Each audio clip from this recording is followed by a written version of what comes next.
ഇതാണ് തിരുമല നായ്ക്കർ മഹൽ. 1623 മുതൽ 1659 വരെ മധുര ഭരിച്ചിരുന്ന മധുര നായിക് രാജവംശത്തിലെ രാജാവായിരുന്ന തിരുമല നായ്ക്കർ 1636 പൂർത്തിയാക്കിയ കൊട്ടാരമാണിത്. കൊട്ടാരം കാണുന്നതിന് മുതിർന്നവർക്ക് 10 രൂപയും കുട്ടികൾക്ക് 5 രൂപയുമാണ് പ്രവേശന തുക. രാവിലെ 9 മുതൽ വൈകിട്ട് 5 വരെയാണ് പ്രവേശനം.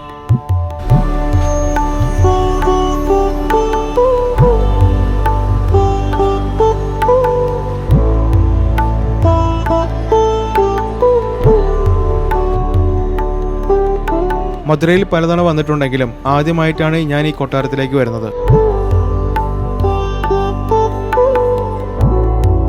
1545 മുതൽ 1740 വരെ മധുര ഭരിച്ചിരുന്ന രാജവംശമാണ് നായിക് രാജവംശം.